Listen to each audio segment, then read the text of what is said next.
Good afternoon, all, and welcome to the third session of third problem solving session of the course NOC24E02 Fundamentals of Semiconductor Devices, hosted by NPTEL. This is week 3 that we are meeting on February 10th, 2024. My name is Amit, and I am a PhD student at ISC Bangalore. Just a quick summary of what we had talked about in the previous sessions. In week 1, we learned about that how can we classify the materials in based on their electrical conductivity, as someone pointed out, and by doing so we can classify them as metals, insulators, or semiconductors. We also, the peculiarity of semiconductors in the sense that their conductivity is tunable, which we do not have for metals or insulators. Then we saw that how does a band gap even originate in a semiconductor. So for instance, we saw that so when the bands, for instance, we took case of silicon, 1s2, 2s2, 2p6, 3s2, 3p2. So we saw that how when we bring a large amount of silicon atoms close together, their orbitals overlap, and then ultimately they split into the bands, the top band and the bottom band, or conduction valence as we call it. And we also saw that based on, so we usually are habitual of drawing like this, EC and EV. So below EV we have some electrons, above EC we have some electrons. This is the band gap which is forbidden, so no electron can reside in these energy levels. And we can also send an electron from, let's say, top of valence band to bottom of conduction band, let's say by shining a photon of sufficient energy. Finally, we saw a very powerful concept of effective mass, because remember that all the electrons that we are talking about here, they are actually still in a lattice. There are atoms nearby, silicon, or if you have doping, for instance. And what they have, we saw that they have this periodic potential kind of thing. So they have some kind of potential, this periodic potential. All the electrons and holes experience this kind of potential, right? And this is the Ronik-Penny model. We approximate the potential with this, and with this eventually we came across, we talked about of a free electron. The energy of a free electron is given by h cut square k square over 2m. E is the energy, m is the mass of the electron, k is the wave vector. K is defined as 2 pi over lambda. Lambda can be a de Broglie wavelength in some instances. H cut is a reduced Planck constant. So we saw that is for a free electron. However, when we talk about of an electron in a lattice, right, then using the same expression what we saw, this m is just replaced by m effective.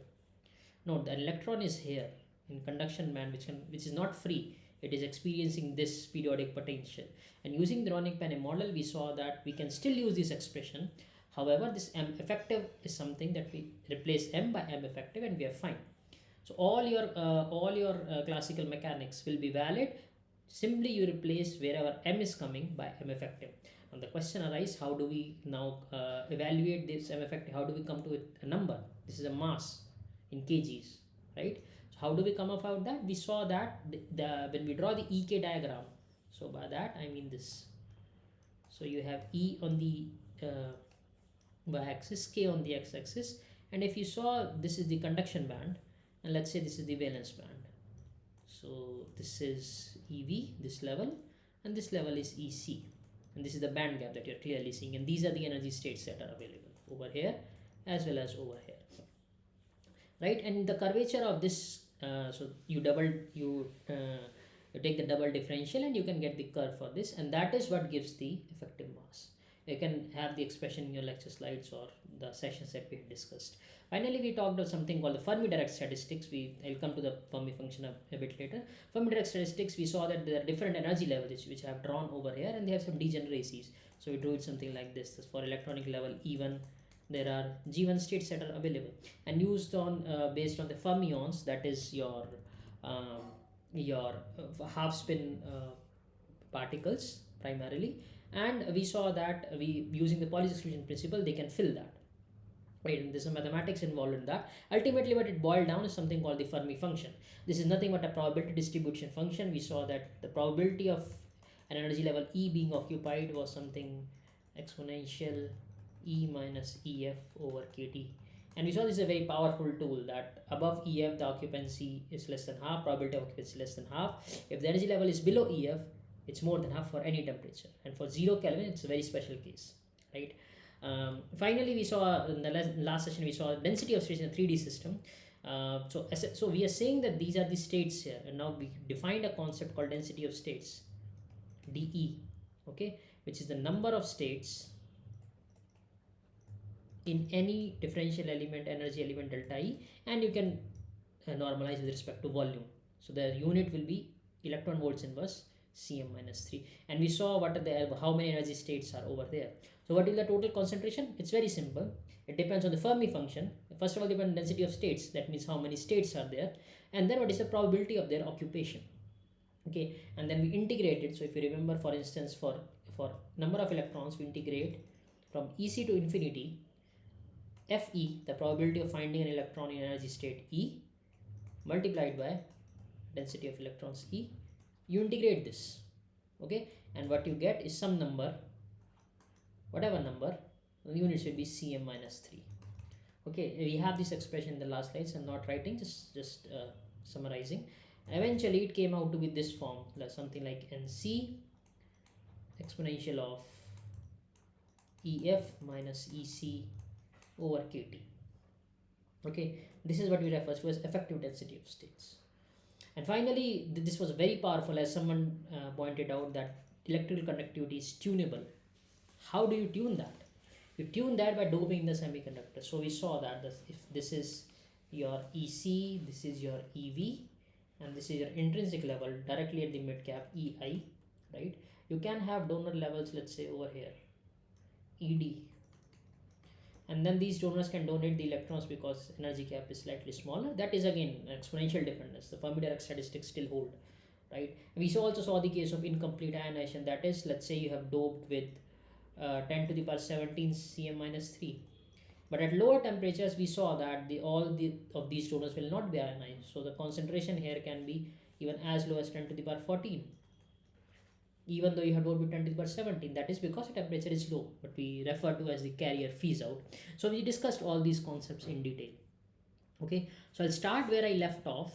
That is, we were talking about the doping in the semiconductors. So I'll take it up from there itself. Okay, and we'll start over here. All right. So yeah. So the first problem for today: consider a piece of silicon X. So there is a piece piece X. It has donor as well as acceptor concentrations. Okay, 1 second. So it has donor as well as the acceptor concentrations in that. 1 second, just a second.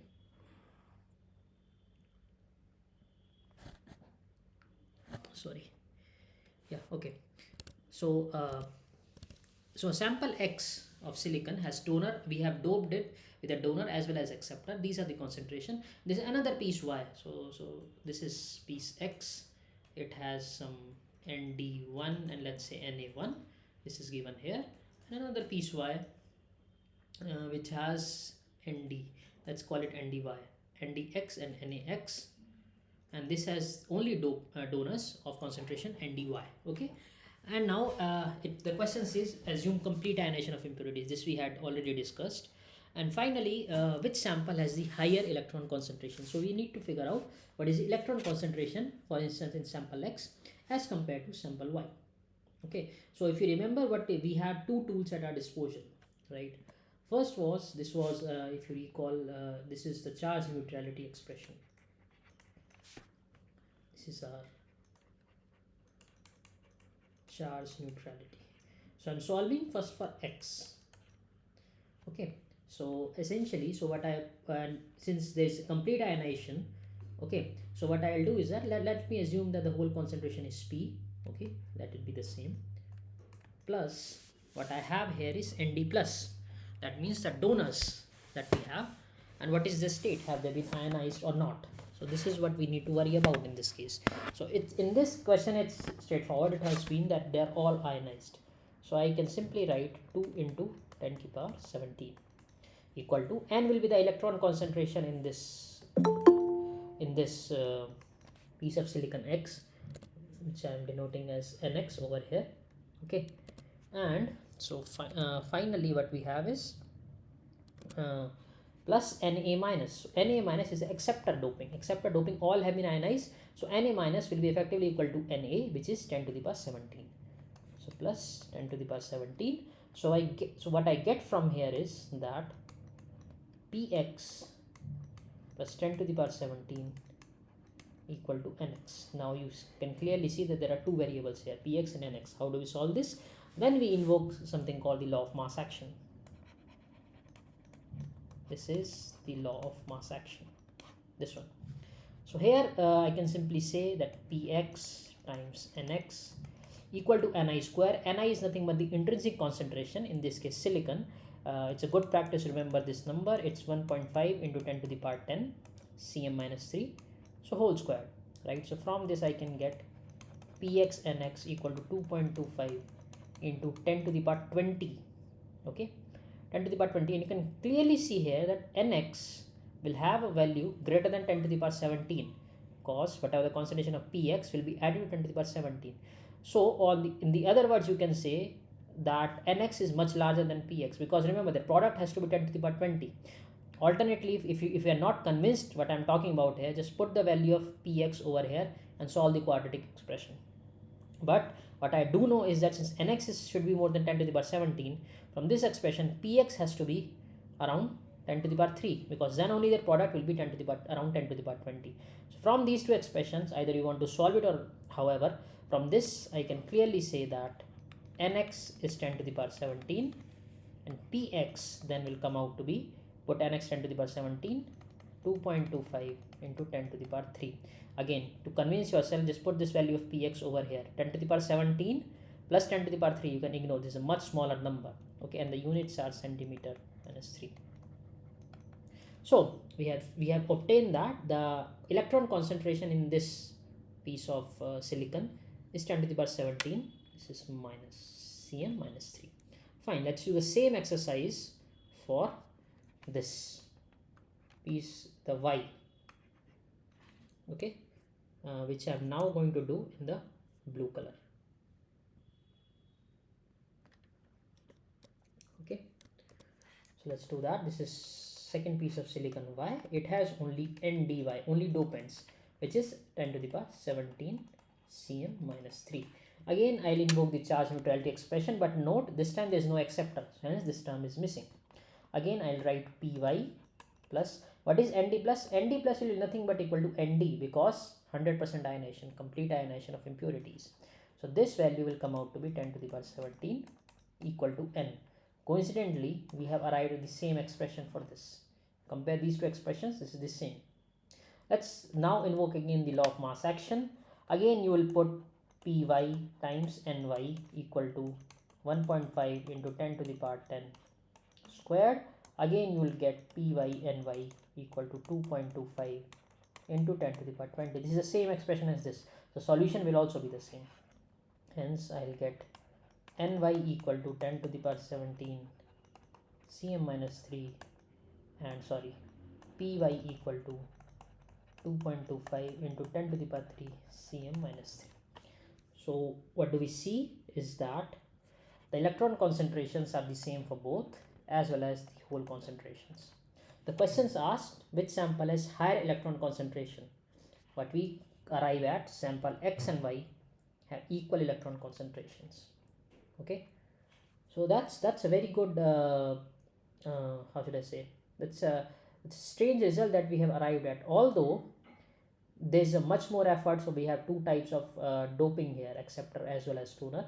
On sample Y we have only the donors, and yet by tuning their concentrations of donors and acceptors, we can fabricate, for instance, similar concentration of electrons, and which we'll see in the next question, in fact, that why, in what respects do they differ, which will answer in this problem. So this is extension of the first problem itself. So you see the first problem over here.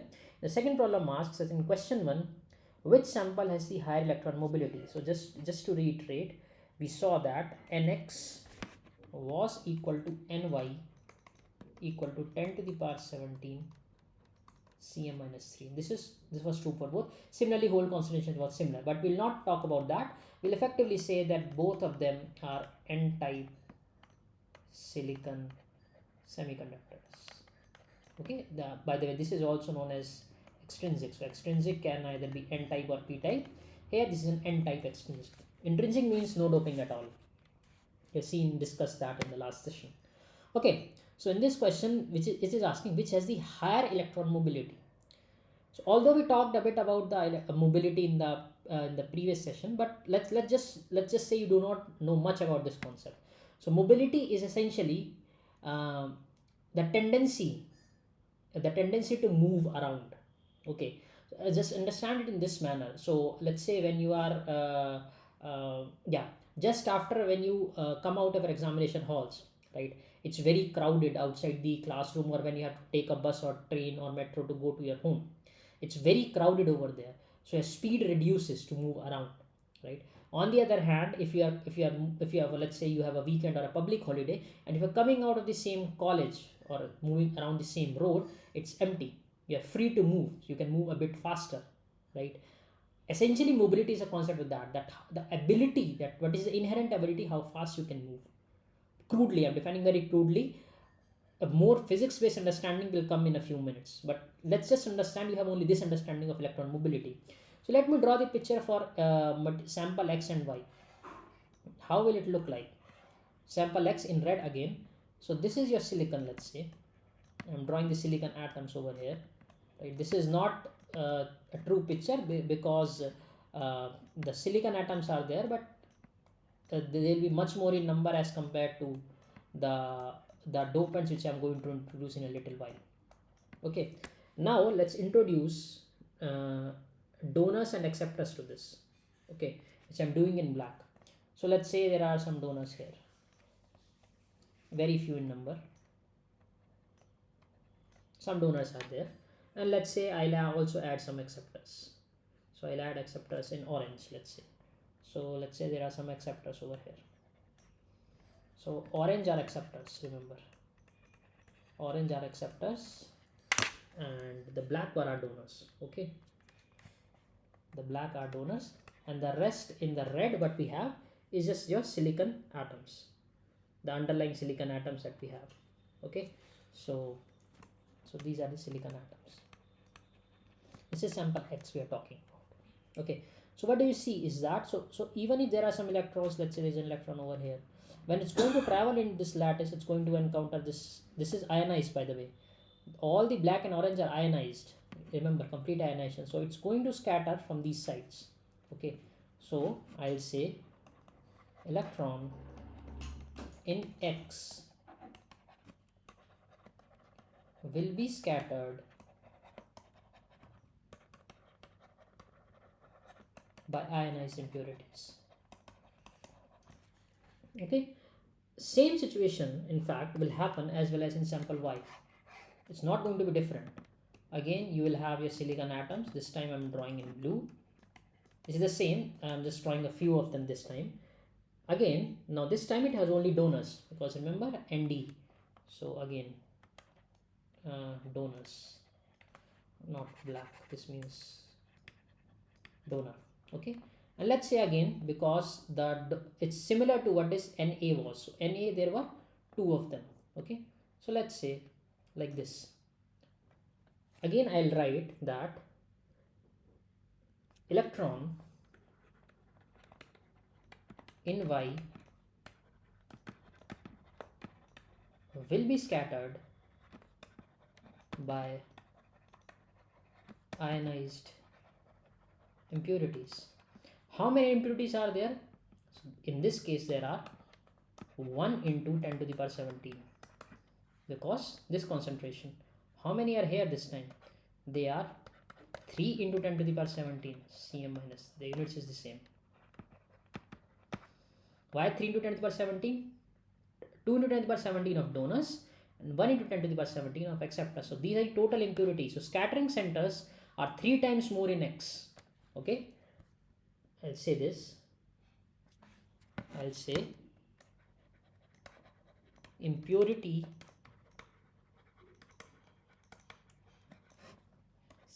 scattering centers are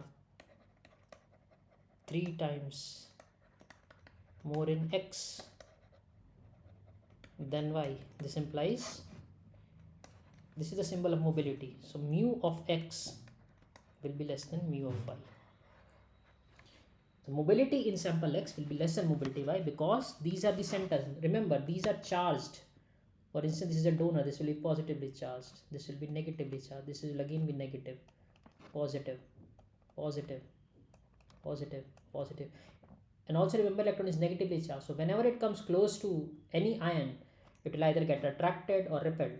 This is what is known as scattering, by the way, and this affects the mobility. Essentially, you are trying to move in a straight in any direction, and for some reason, this ion will deflect this electron from its path, and thus will impact the mobility.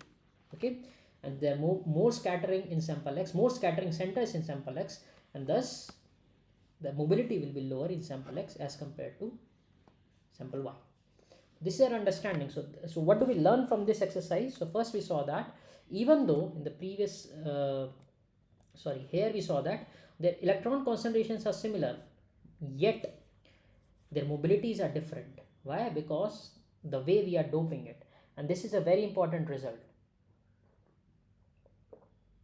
So this is what you keep in mind, that it's just not that what is the mobility will not strictly depend on the charge carriers. In fact, it doesn't in this case, but depends on the how many scattering centers are there. We'll see in a bit more detail about the mobility, but yeah, I'll take a pause here because now from this point onwards I'll shift into more detail regarding what we had talked in brief in the last session, that is what is drift in semiconductors, what is diffusion, and what is their combination, how are they related to each other, and so on and so forth.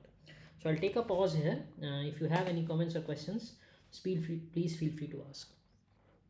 Otherwise, we'll move on to our next topic for today. And sometimes for instance, in the last session I was going too fast with the with drift and diffusion. So whenever you feel that the pace is getting too much, just let me know, because I can reduce number of questions, or I can integrate my concept into the questions a bit better. Then I need feedback from you in case I'm going too fast. Just please let me know that. Okay, so now let's move on into one of the in fact, this thing you have I guess learnt about from your your school days, 8th or 10th standard, something like that. Ohm's law. A very simple question: what is Ohm's law? Can someone give me the expression? The thing that you read in your 8th or 10th or 12th standard, not the one which we discussed in the last session. What do you remember of the Ohm's law? As simple as that. Anyone?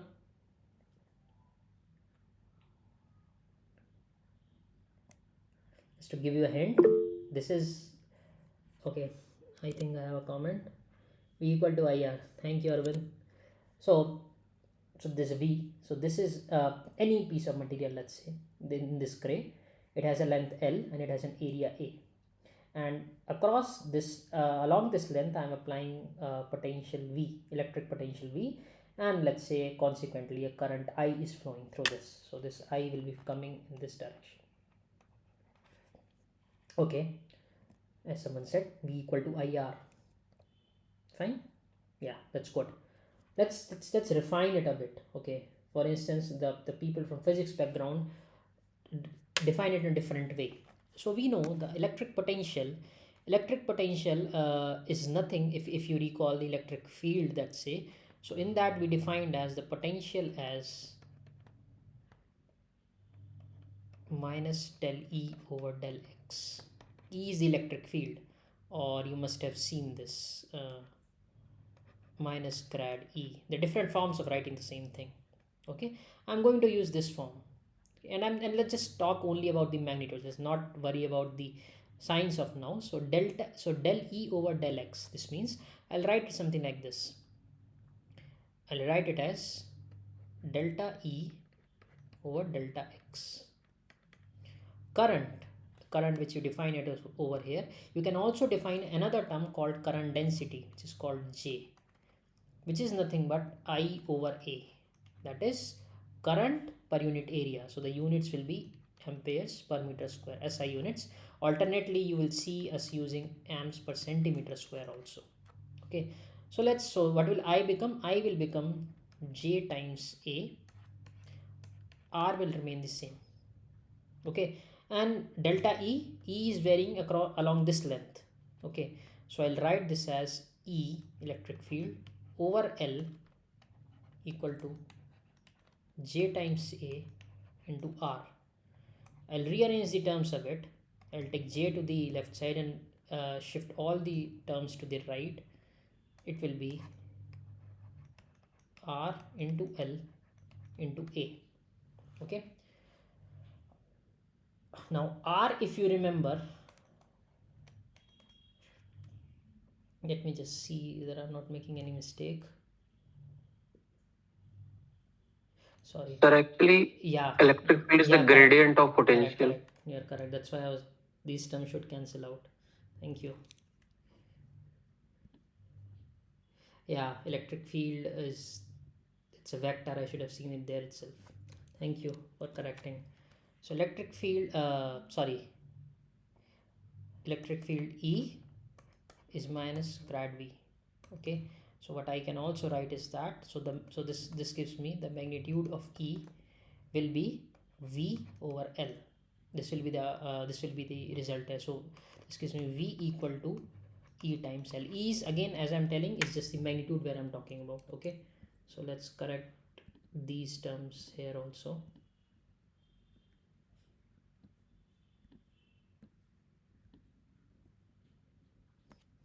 So how will it look like now? So we are saying E into L. This is E into L. So now J will come out to be L over A into R. Now R, if you recall, is something rho L by A. Resistivity, length and area. Replace this term here. So this will give me J L over A. Value of R is rho L by A into electric field E. L and A will get cancelled. What you will get is equal to 1 over rho into E. This is the resistivity, also known as J. This is the conductivity, electrical conductivity. This is your resistivity. So we see a new form here, J equal to sigma E. This is as I told you in physics. This is more physics oriented, because here when we're talking about electrical circuits, this is the form we usually use. Physics people from physics background prefer to use in this, and sometimes for material people from materials background also. Let's just put it to a very quick test as to what I'm talking about here. We have a silicon semiconductor. We need to find the area where resistance has been given to us as 5 kilo ohms. Okay, and J has been given as 10 amps per centimeter square. Voltage is given as 5 volts. What I'll do, simply use V equal to IR. 5 equal to, remember, I equal to J into A. So I can write this as J into A into R, right? So from this area I can calculate as 5 over J into R. What is J? 10 amps per centimeter square. This is volts. Resistance is 5k, right? Sorry. So 5 and 5 will get cancelled. What you'll get is 10 to the power 5 kilo ohms. And volts is amps into ohms. So this also gets cancelled. So what you'll get here is 10 to the power minus 4 centimeter squared. This centimeter square will go upstairs. So area is 10 to the power minus 4 centimeter square. This option. Here we are only concerned about the area. Okay. What we didn't talk about is the length. So there are different. So what essentially is that, just to illustrate what I was saying, here we're using silicon semiconductor, right? Just by changing the area, essentially what you can do is you can play around with the parameters, and you can alter the resistance. Okay, which we'll see in a bit. But let's first just talk about Ohm's law, how does it, now we'll apply the understanding of our Ohm's law to a semiconductor. Okay, we have talked about a bit in the last session also, just a quick repeat. And in this figure A, what you can see is the random motion of an electron. So electron will start from here, it will go on, and it will, for whatever reason, change its direction. We don't know. We call these events, by the way, scatterings. So it's traveling along path 1 and then 2, 3, 4, and eventually you will notice it's come back to its initial position. There's no net motion. Okay, it's true for electron as well as a hole. This says hole, but it's true for electron as well. Let's say you apply an electric field now. So when you're applying electric field in this direction, so a hole is a positively charged particle. So what will have, it will have net motion. You see the one has moved a bit to the right. Similarly, for curve 2 it has moved a bit to the right, 3 has moved a bit to the right, and 4 has again moved a bit to the right. But you effectively see is this net movement in the in this field of electric field. So this is the net movement. The random motion still exists, but now you also have a net movement. This is a hole, so the net movement is in the direction of the electric field. Remember, F force equal to Q times E. Hole is a positively charged particle. For electron, this net movement will be in the opposite side. That's it. The principle remains the same. Okay. How do you define as the current? Current is defined as the current density rather is the concentration. This is nothing but the flux. So you have the concentration. This is expressed in per centimeter cube times the drift velocity. That means the amount you have moved in any direction, in lateral direction. I'm talking about a 1D system here. Please just note that. So Vd is its velocity. It can exist in 3 dimensions. It does exist in the 3 dimensions. Here, just to simplify, I'm only talking the drift only in the direction of the electric field, and I'm applying a 1-dimensional electric field, let's say only in the x direction, which is illustrated over here. The electric field, for instance, in this case is in this direction, or rather in this direction, because it's a negative sign, which you saw in the last slide. Okay, and the drift velocity, which is given by this expression mu e. Mu is the mobility, Vd is the drift velocity, mu is the mobility, this E is the applied electric field. Where mu is given by this expression. So again, it's depend on this tau. Tau is the scattering time, mean scattering time. Again, tau will be different. This will be tau 1 here, tau 2, tau 3, and tau 4. We take a mean of all of them, tau 1 plus tau 2 plus tau 3 plus tau 4 over 4. This will give us the mean scattering time. Effective mass, again, please recall, why I'm not using mass as such, because the electron is not free. It has to undergo periodic potential, but all that effect will be condensed into this effective mass. Hence, we need not worry about those things anymore. Just use in place of m, use the effective mass. You put these values over here. The value of Q is nothing but the doping or the electrons concentration N times electronic charge, and E electric and Vd is replaced by mu E. So this is what we get. The J drift, the current is Ne mu E again. So Ne mu, this thing, is nothing but your sigma, which we saw in the last slide, that V equal to IR. I told you J equal to sigma E. This term is the sigma, or the electrical conductivity. So conductivity depends on the doping, on the carrier concentration, as well as the mobility. It depends on 2 factors. Okay, and let's try to understand with using a couple of concepts over here. Okay, so what we have is that a piece of silicon doped with phosphorus. So I have a silicon piece. This is a silicon, and it's doped with phosphorus. Phosphorus, if you remember, is a group 5 element.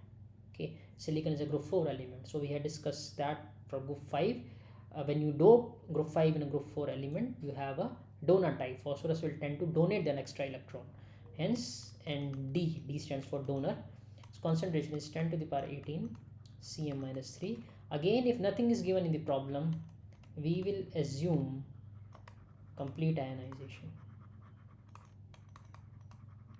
See, at room temperature, we saw that usually all the donors and acceptors for silicon, the typical ones like boron, phosphorus, arsenic, they are in fact ionized completely.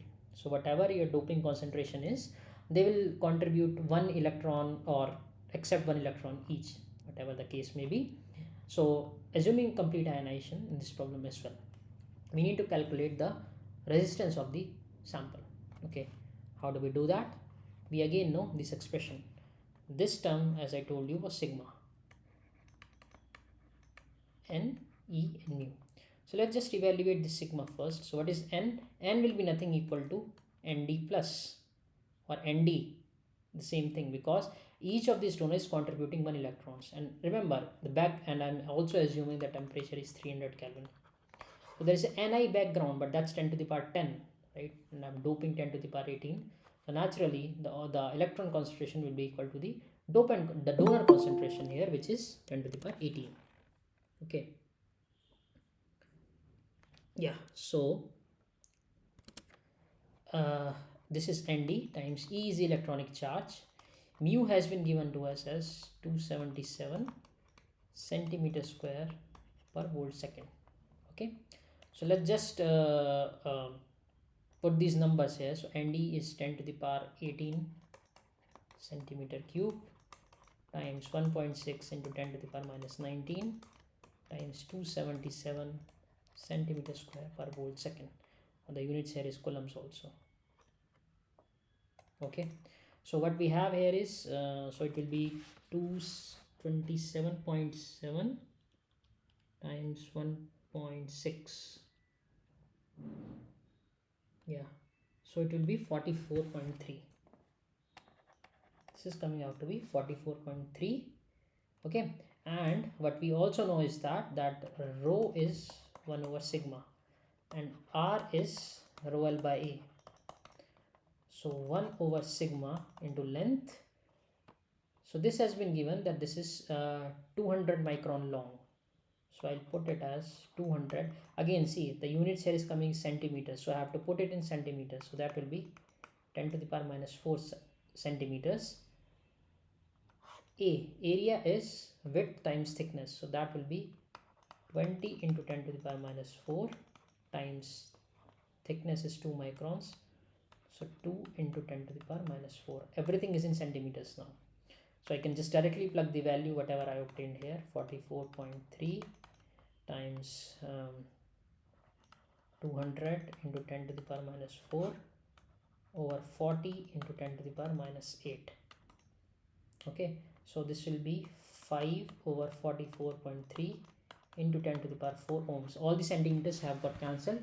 We'll again come back to the SI units that we started. Okay, so this is coming out to be 0.113. So 0.113 into 10 to the power 4 ohms. So that will be 1.13. So 1.15k. This one. I believe we have also solved in the last session, but this time I just built it up a bit more, starting from the Ohm's law itself, and Ohm's law V equal to IR, and the linkage with J equal to sigma E, and then finally using the same thing to obtain the excuse me, resistance over here. Let's just now talk, just spend a bit more time on this, because here the whole beauty of the semiconductor comes into the picture in this problem itself. This determines that just by tweaking the doping, let's say.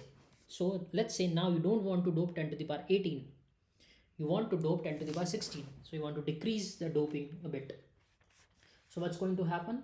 So let's say in this case now I want the doping to be 10 to the power 16 per centimeter cube. So how will the resistance change? So if you see, Nd comes in a numerator here, and if I write the expression for actually R here, so it will be Ne nu times L over A. Okay, what you have done is you have reduced the N, the electron concentration, because now it's 10 to the power 16. So now the R nu, right, will be 2 orders higher, so it will be around 115 kilo ohms. The material still remains silicon. Remember, the background material is still silicon.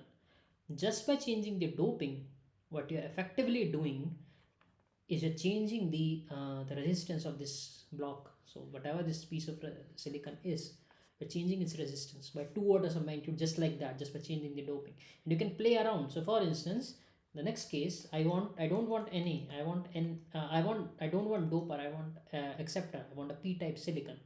So let's say again Na is 10 to the power 18 per centimeter cube. Again what you will see is that the resistance for this material, let's call it R2. In case of N it will be P, so it will be like PE, this will be mu P, okay, into L by A. Let's say I'm not changing anything. The mobility of holes is usually smaller in case of silicon, but my point is that you can adjust P, and let's say for this expression, let's say it's half of it, that mu P is half of this mobility. Instead of 277, let's say it's 140 or something. So what's going to happen, the resistance now will turn out to be 2.3k, twice of this value, because you just change the mobility. This, in this case, it is holes. But my point here is that being the background materials only silicon, just by playing around with doping, you can change the, in this case you can change first of all the conductivity, and thus if you give the geometric parameters, that is the length and the area for this specific block of semiconductor, what you can do is you can change their resistances. Such a thing is not so easy to do with metals. For instance, you can alloy it, you can change its resistance to a certain degree, not orders of magnitude. And that is again, I keep coming back to the word tunable conductivity. This is what it means. You just change the doping, and you can change the resistance to a great magnitude, to 5 or 6 orders rather comfortably. Just have to control this doping. Okay. A similar problem in this case for a silicon semiconductor at 300 Kelvin. So 300 Kelvin again, what I'll assume is that the T equal to 300 Kelvin means complete ionization. I keep emphasizing that again and again, such that it just, whenever I say this or whenever you hear this term, temperature and donors and acceptors, you just recall that you remember this curve where we have the concentration here and the temperature over here. This was what we call the freeze out, this was extrinsic, and this was intrinsic regime. Just try my aim to keep repeating these terms is just that this gets ingrained in your brain, that okay, ionization temperature is important. T equal to 300 Kelvin, yes, you can ignore it, but it's still there in the background. Okay, so now we are given that material is given as to us as N type, okay, and its resistivity is given. Okay, resistivity is rho, 0.1 ohm centimeter is given. We are required to determine the required approximate impurity doping concentration, and this is N type, so we are required to find Nd, and Nd will be equal to Nd plus. How do we do that? Again, we do it using the same expression that we have. Okay, so we have sigma equal to Ne nu, this is sigma, J equal to sigma E, rho is 1 over sigma, so this is Ne nu. Okay, we are required to find, so the value of N will be nothing but Nd, so this expression will become rho equal to 1 over Nd into E into nu. From this we can get Nd as 1 over rho into E into nu. Now it's just a simple exercise putting in the numbers. The rho is 0.1 ohm centimeter, E is 1.6, 10 to the power minus 19, mu has been given to us as 600 centimeter square per volt second. So if you feel comfortable, convert everything to meters. Sometimes I get confused, I tend to do that, but you do that exercise yourself. I'm not going to bother. I'll just tell the final numbers that we arrive at. Okay, so it's so this is going to be, so 10 to the power 19 will go to the top, and that will be 10 to the power 19. We have 3 terms here, so 10 to the power 19, this I can also write as 10 to the power 19 over 1.6 into 60, because 0.1 will get cancelled with this. So 10 to the power 19, 1.6 into 60 would be around 100. So yeah, that's 96. So what I'll get is 100 over 96 is 1.04.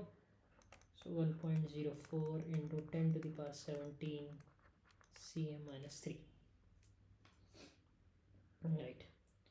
So that's what we get. By cm minus 3, this is ohms, and volt second, coulombs and ohms will cancel each other out. All of them are in SI units. Only this centimeter and centimeter square will remain.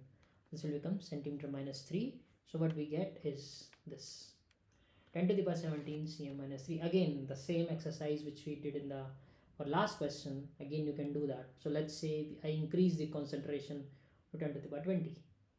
What's going to happen? What's going to happen is that when you put 10 to the power 20 over here, the resistivity is going to drop 3 orders. So you have 0.1 ohm centimeter here. It will become 10 to the power minus 4 ohm centimeter, because only this term is going to change.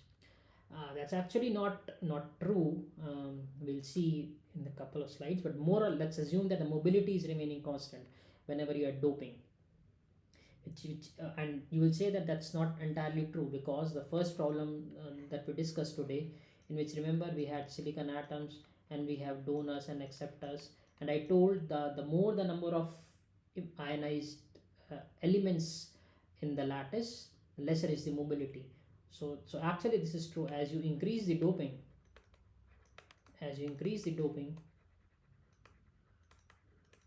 mobility tends to come down. But here I am assuming that between 10 to the power 17 and 10 to the power 20, mobility is not hampered that much. It will reduce to a certain amount, but you're gaining much more when you're doping it 3 orders higher. Okay, so we'll come to this point a bit, but the basic point again is that just by changing the doping, you can change the resistance of a given block for a given resistance of a given semiconductor block for fixed geometric parameters like L and A. You are not changing. Just by changing the doping, you can change the resistance. Okay, now this problem we discussed in the last session also in a bit of hurry. Just a quick overview of that. So the mobility is defined as E tau over m effective. Okay, again assuming at 300 Kelvin at room temperature, we're trying to estimate this. So everything is given here in fact. So mu has been given as 1300 centimeter square per volt second. E you know is 1.6 is 10 to the power minus 19.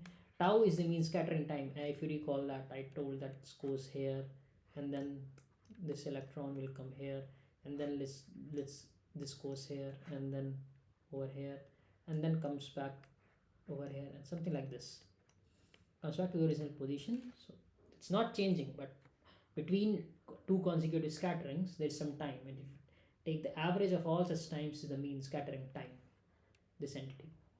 This is what I have written over here, the mean scattering time.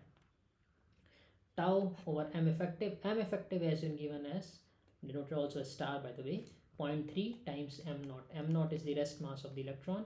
It's 9.1 into 10 to the power minus 31. So this is, remember, it's centimeter square per volt second. So just be careful. This is a SI unit. So let's say 10 to the power minus 4. This is also in a SI unit. So from this you can calculate tau. Just rearrange the terms. If I remember, it comes out to be 0.22 picoseconds. Okay. There are a few things now to take away from this. Not just this simple mathematical expression, but how do the dependencies work. So first let's talk about m effective. So m effective AFC more or less depends on the curvature of EK diagram. Okay, this is for a given, let's say for a given element silicon, this is not going to change much. Okay, it's more or less going to stay constant at 300 Kelvin. E is a universal constant, that's not going to change. Mobility is something that depends rather strongly on temperature. Okay, and thus mean scattering time. Actually it's the vice versa. Mu is the mobility, is the macro term that we are defining, okay, based on an inherent term called tau, the scattering time. Tau in fact determines mu for a given m effective. So for whatever reason, if tau changes, that's what I was talking about, that if you increase the scattering centers, that is, increase the ionized dopants, let's say, what's going to happen is that scattering is going to increase. tau is going to reduce because there the probability that it's going to collide is much higher. Again, I invoke the term probability. I talk as if I'm able to track one electron. This picture that I have drawn is for one electron. I'll never be able to see one electron. Okay, but we talk about always in terms of probability. Okay, so this is what I mean, that tau will change due to whatever reasons in the lattice where the electron is moving. So electrons is moving in some path, let's say under the influence of electric field, external electric field.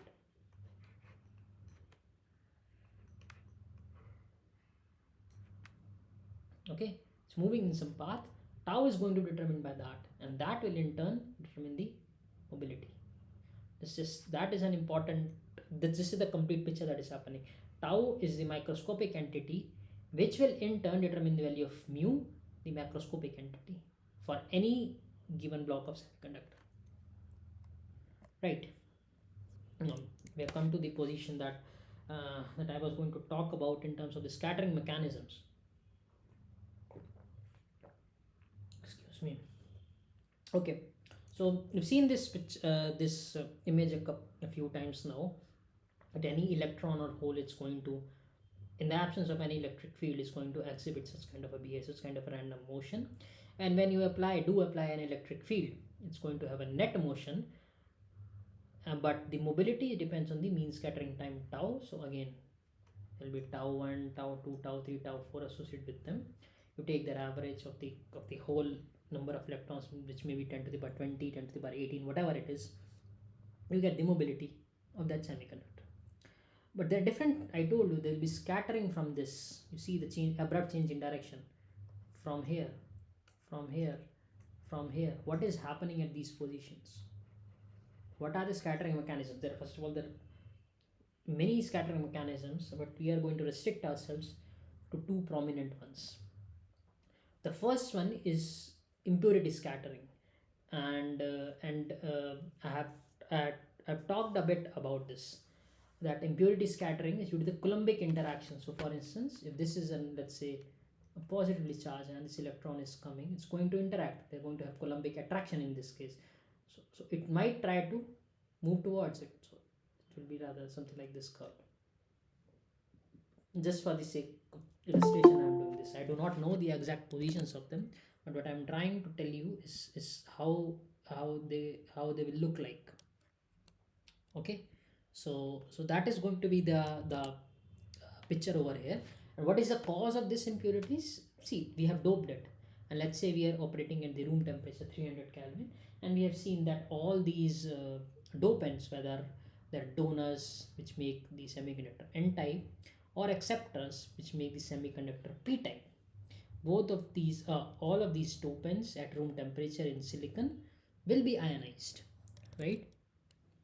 And when they are ionized, they will, for any electron that is moving in the lattice, they will exert a Coulombic force, k q1 q2 over r square, sorry, which will cause scattering. This is known as scattering. Just that whenever they come near, at far away, the electron will not feel the Coulombic attraction or repulsion, because it causes 1 over r square. It will be very less interaction over there. But when the electron is freely moving and it comes close to an impurity, it will feel an impurity scattering. It will change its paths. It will change its path, which is denoted rather aggressively over here. The second one is the phonon scattering. Okay, phonons, if you have not heard of the term, just think of it as a vibrational interaction. So any entity at non-zero temperature, so just think of the lattice as this is one silicon atom, spring, another silicon atom, spring. In a 1D picture, this is how we represent it as.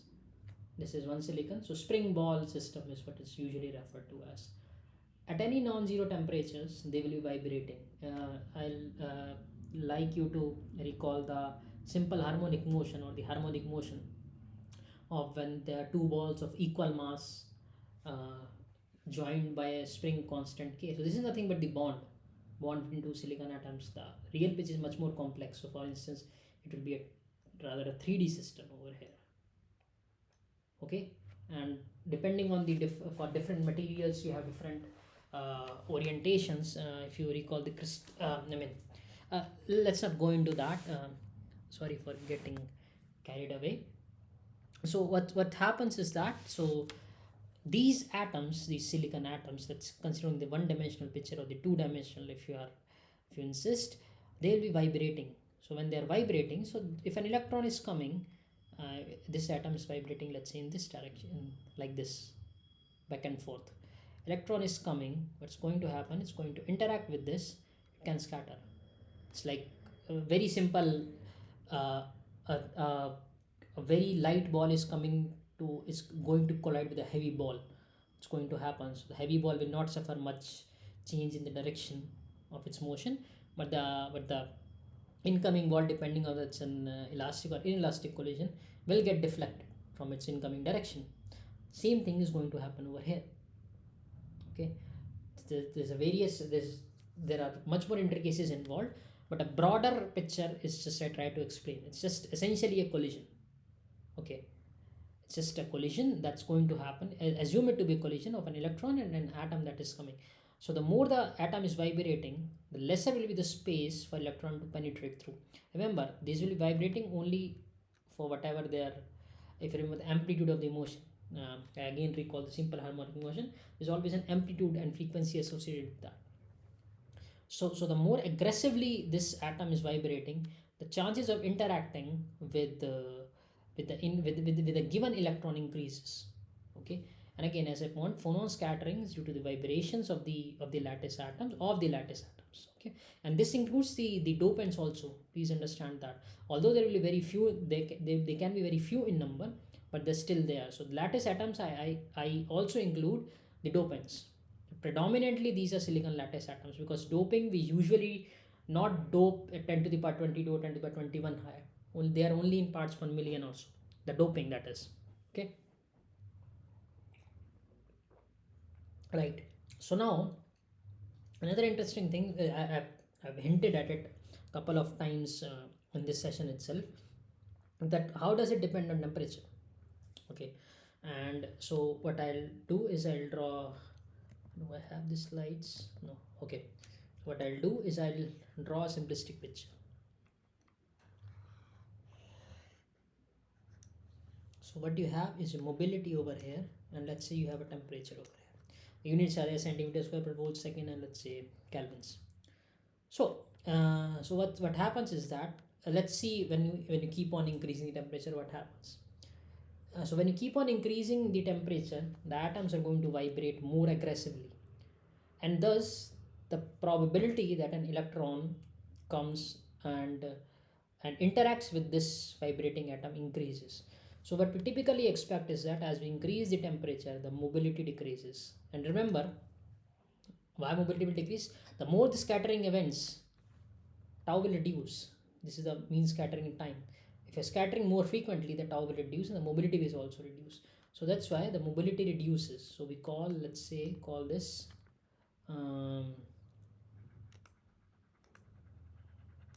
phonon limited. A different nomenclatures that I use, and this dependence is usually t to the power minus 3 by 2. The mobility here is dependent as this, t to the power minus 3 by 2. Actually, but it's in log scale here, both of them.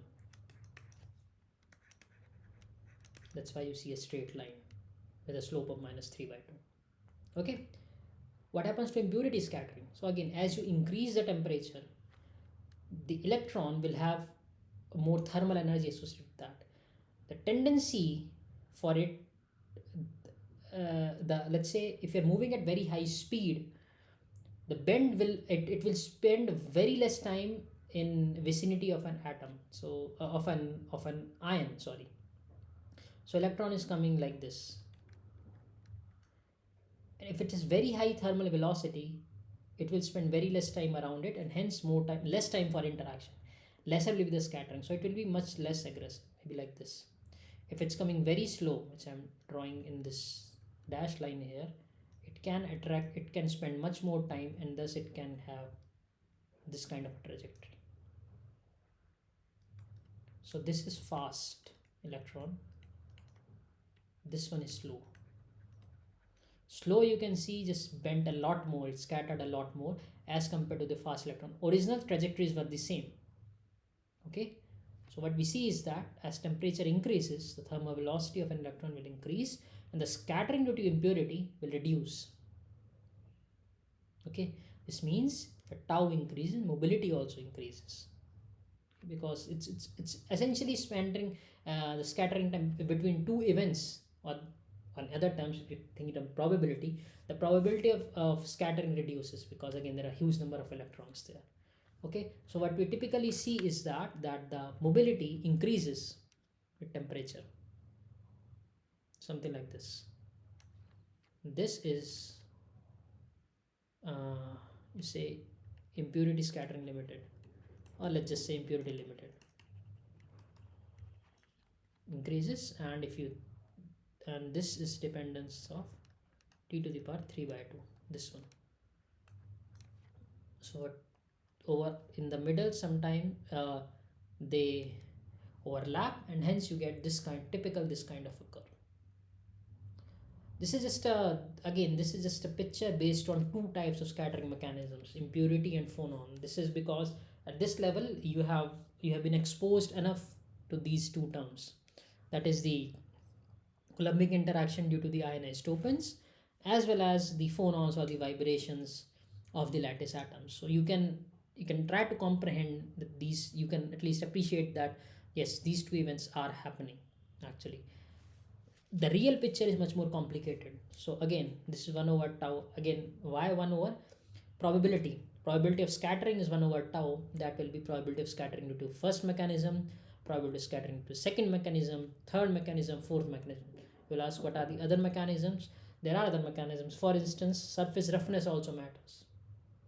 That is important. I think when we come to the MOSFET part of this course, you'll see Professor Nath hinting upon those, that there is a surface roughness element is also there. And there are other mechanisms, for instance, for compound semiconductors like gallium arsenide and so on. Something called piezoelectricity comes into the picture. That again causes scattering. So that the mechanisms which go much beyond impurity and phonon, and which directly impact the mean scattering time and in turn the mobility. Okay, for this is true for electrons as well as holes. So that goes without saying, that is happening. So again, this tau is of this nature. Then mobility, naturally, because mobility is directly proportional to tau, so mobility is also expressed in this form. Okay, again this stems from the fact that the probability of first event, the probability of scattering is equal to probability of scattering to first event plus second event plus third event. It's an OR case, scattering due to first or scattering due to second, and so on and so forth. This is the complete scattering which is happening behind. But we only care effectively is the mobility. So when you are solving problems, or when an engineer is trying to design the doping or other geometric parameters of a device, she'll not care about the individual elements. She'll only care about that what is the final mobility, right? Because that is the job of the material scientist then. Okay, so now let's put our understanding, this particular understanding of different types of scattering, to a numerical. Okay, so if the effective mobility of electrons in a semiconductor material is 1500 centimeter square per volt second, so we are given mu effective is 1500 centimeter square per volt second. Ionized impurity limited, so let me call this mu1, is given as 10,000 centimeter square per volt second. Then mu2, which is phonon limited, is what? How do we do that? We just talked same thing in detail. So how will it? So mu is, this is nothing but mu effective, by the way. Mu total, whatever you want to call it, simply 1 over 1500. Mu1 is 1 over 10,000 plus 1 over mu2. You can just simply do this. It will be, sorry, 10,000 minus 1500 or 1500. 1 second. 1 over mu2 into 10,000. So mu2 will be 1500 into 10,000 over 8500. This will get cancelled, so it will be let me get the calculator. 10,000 times 15 divided by 85. This is 1764.7. 176, okay, no decimals, centimeters square per volt second. This is the number.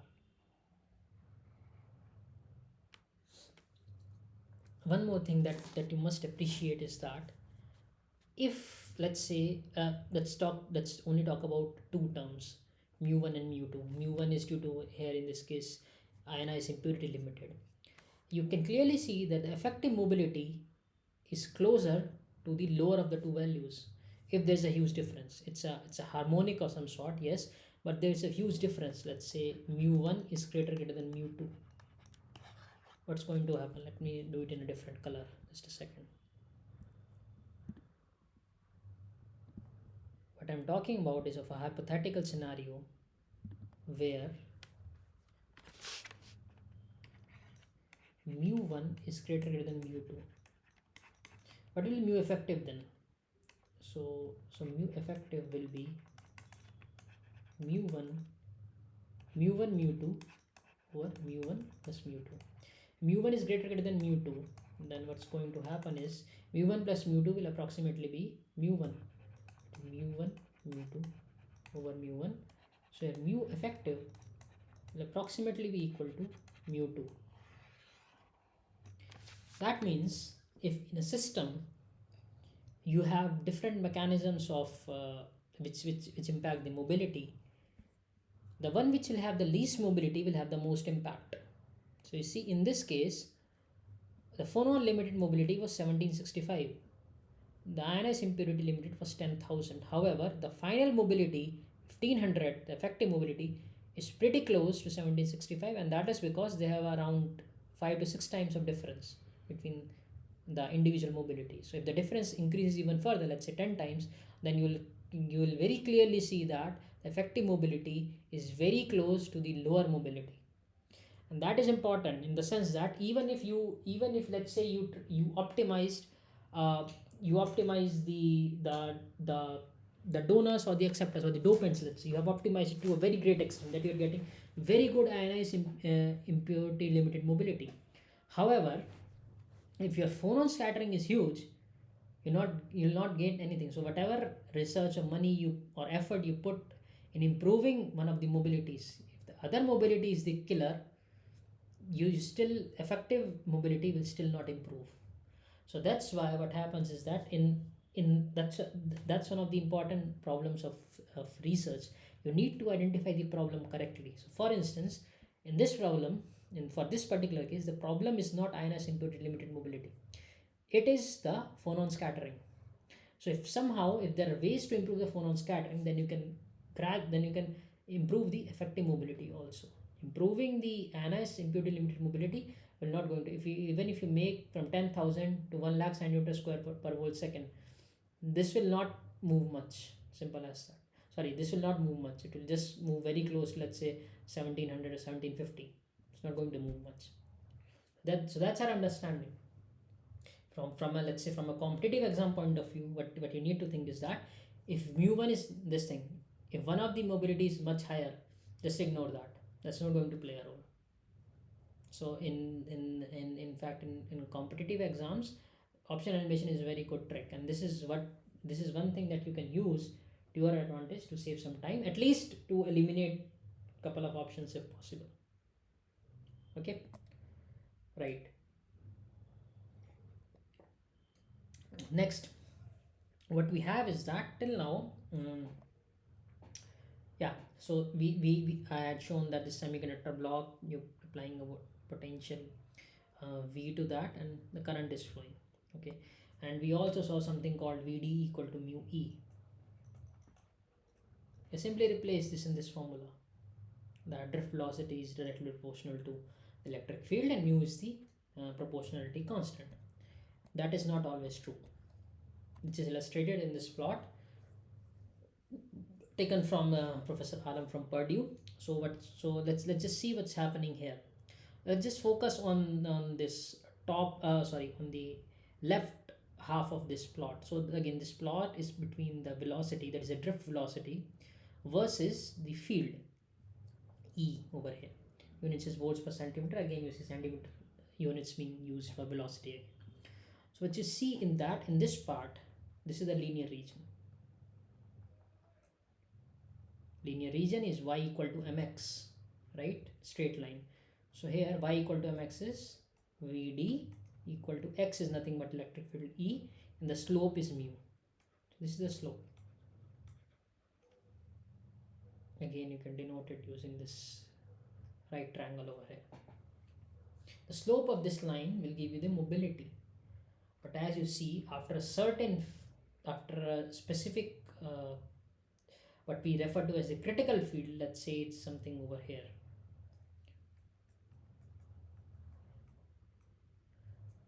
Let me call this E critical.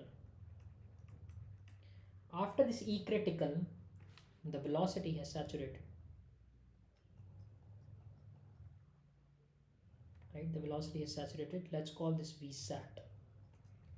So E critical is the electric field beyond which, even if you increase the potential or the electric field, the velocity will not increase. So that's counterintuitive. Earlier when we were talking about the drift of a charge carrier, I told you if you increase the electric field, it will move a bit further more to the right.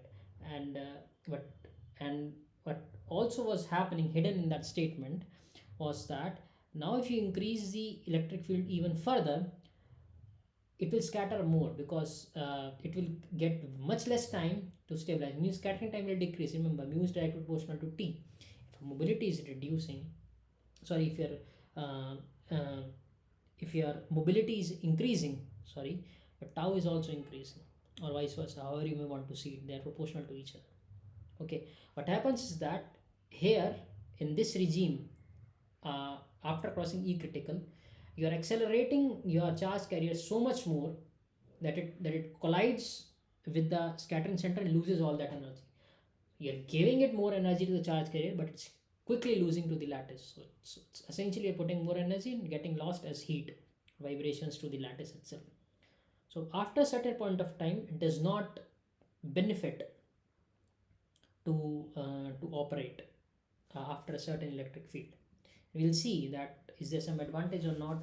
This thing will again, this diagram will again come into the picture when we talk about I think MOSFETs. I hope this picture you will again see this kind of curve, that you're changing the potential here, or electric field. On the y-axis, in place of velocity, you will see current, and you can see current and velocity are closely related to each other. And then this is just the total concentration, which is fixed in most cases. So we'll again see this kind of a curve, and we'll discuss that in much more detail over there.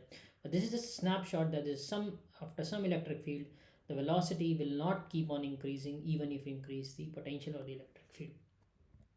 Okay, and the next couple of problems just try to build upon that concept itself.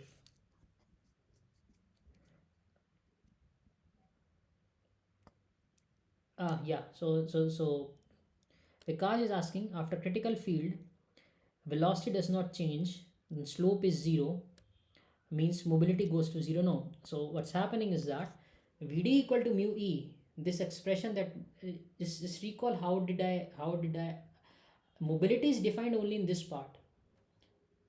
Mobility is defined as the slope of velocity to electric field only in the linear part. Here we don't even define mobility as that. The definition of mobility exists only in this part. Mobility has not gone to zero here. Definition of mobility, we define it as such that only in the linear part. Here it is saturating because the effects of the increased energy is being lost to the lattice. So that's what's happening in this part. That's why mobility term does not arise here. Mobility does not go down to zero, to put it very simply, because a definition of Vd, let maybe this will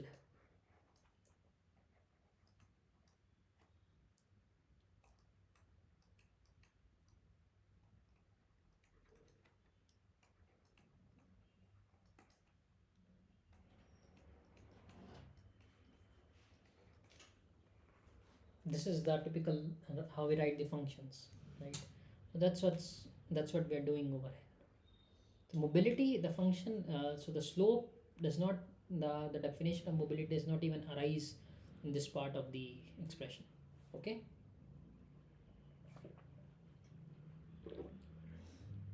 Right. So yeah, as I was saying, let's put our understanding of this. So let's put this to uh, same concept, but let's put this to test. So it says that the question asks which one of the following statements are true for a semiconductor with saturation field of 30 kilovolts per centimeter. Um, so what we are doing is that essentially, so E critical has been given to us as 30 kV per centimeter. The length of the semiconductor is 100 microns, and voltage, the voltage applied, we are varying from 0 to 10 volts. Okay, and we are required to find the what is the mobility of the semiconductor. Okay, so again, let's just try to find out, let's just try to put these numbers in this plot.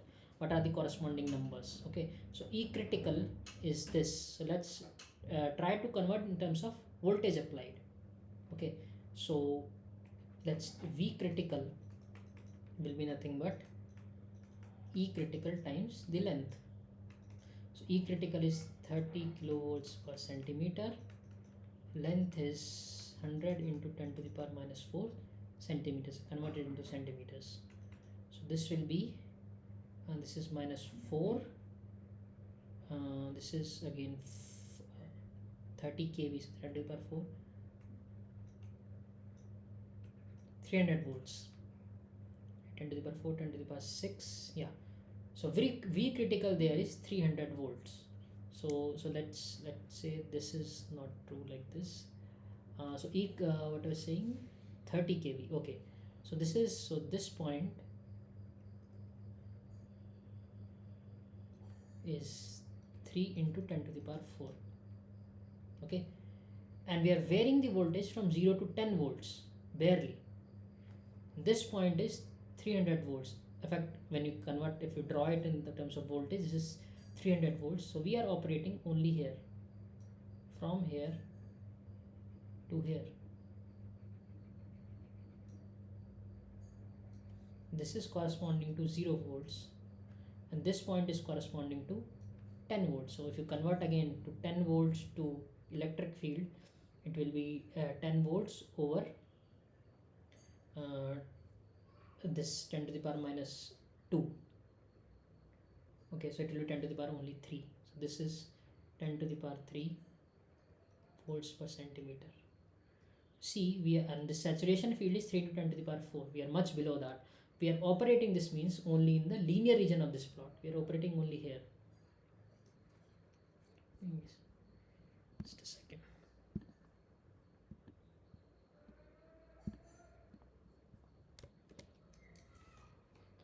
I am operating only here, in this region, 0 to 10 volts, or 0 volts per centimeter to 10 to the power 3 volts per centimeter. So I'm fine here. Here in this part,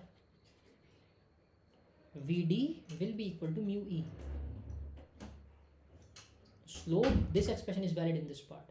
So as Vikas was asking in the previous if doubt regarding the previous slide, this is a build upon that. So only in this part Vd is proportional to mu E. Okay, so the questions asked is that mobility of semiconductor increases as the voltage increases. No, if you see the slope of this plot, this is constant. M is constant over here. It's a straight line that we are talking about, right? These are the 2 points. Second.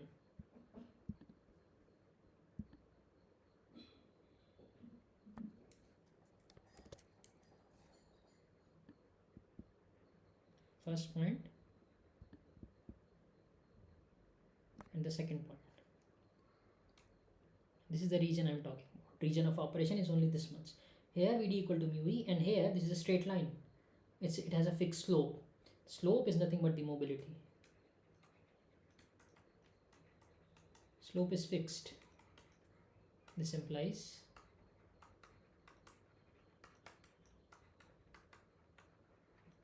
mobility is fixed. So what we see is that when you vary the voltage in this part, the mobility of semiconductor remains constant. This option. Again, I can increase, let's say, the from, let's say, applied voltage I change to 0 to 100 volts. So it will still be 10 to the power 4. Here you can see that in this part it's no more linear. So there the mobility now, what you will argue is that mobility has started to drop off a little bit. Okay, here you will argue that, but the mobility has not gone to 0, because the way we define the mobility is only in the linear region. Even here again I'll reiterate, will not say the mobility has gone down to 0 in this part. No, mobility, the way we define mobility, will still keep on saying the mobility is this much. But we will say is that the velocity is saturated. The mobility has not decreased. Mobility will have still the value of whatever this slope is. Okay, just please keep that in mind. It's a very good point raised by Vikas. It has a mobility reduced to 0. No, the mobility is still which was there in this part. Okay. The next question is similar. This we again did in the last session, but I hurried through it a little bit, and hence we are repeating again today.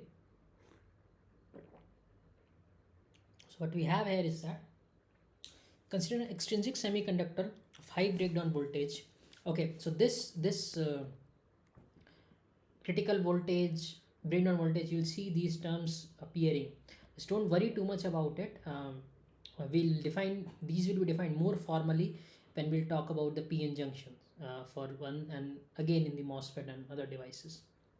Okay, again we are given a critical field of 30 kilovolts per centimeter, and we have this much of doping.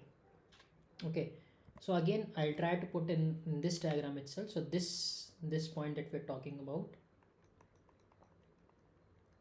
is 30 kilovolts per centimeter, that is 3 into 10 to the power 4 volts per centimeter. That is your the E critical or saturation field, and doping has been given to us as 10 to the power 17 per centimeter cube. The thickness of semiconductor is given as 1 micrometer, and what we are doing is we are varying the voltage from 0 to 10 volts. Let's do that. So voltage applied is from 0 to 10 volts. That means electric field applied will be nothing but voltage applied by thickness. So that will be 0 over 1 microns to 10 volts over 1 microns. So again 0, so this will be 0 volts per centimeter to this is 10 to the power minus 4, so that will be 10 to the power 5 volts per centimeter. Now we are varying the voltage now, or field, from this point to somewhere over here. Say this point is 10 to the power 5 volts per centimeter. Now what's going to happen, that at some point of time over here the velocity will saturate, and if the velocity saturates, if you remember that the current is nothing but Q, which is the flux, times Vd. Sorry, Q is the charge, the total charge that we have. This is nothing but Nd, constant, 10 to the power 17 times Vd. Nd is not going to change. If Vd changes, current changes, current density changes rather. So at this electric field, corresponding to this electric field, the Vd should saturate. This means the current should also saturate. And we are required to find whether the current saturates or not. It definitely saturates, because the applied voltage is varying from the electric field corresponding to the applied voltage varies from 0 to 10 to the power 5 volts per centimeter. And what I'll say is that, but E critical of 3 into 10 to the power 4 volts per centimeter falls in this applied range. This implies current, or say velocity, will saturate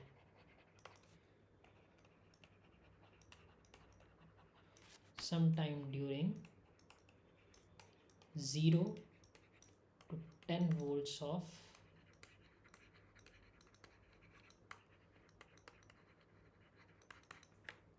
it will saturate sometime. What time it will saturate? It's easy to find. So we can find that. This is capital V. V sat will be nothing but E sat or E critical times the thickness. E sat is what? 3 into 10 to the power 4 volts per centimeter. This is what? 1 microns. That is 10 to the power minus 4 centimeters. So this will be 3 volts. This implies at 3 volts, okay, at 3 volts what's going to happen is, let me see, yeah, at 3 volts this will saturate. Current velocity will saturate sometime. What is that sometime? Sometime is 3 volts. So 0 to 3 volts the velocity and thus the current will keep on rising. After 3 volts the velocity and thus the current will saturate. So we'll see that the current through the semiconductor increases linearly because it's dependent on drift velocity and saturates beyond 3 volts. This will be the answer. One more thing that I want to point out, between the previous problem and this problem we had the same, I believe, 13 kilovolts per centimeter. Let me check. Was it the same? 30 kilovolts per centimeter. Yes.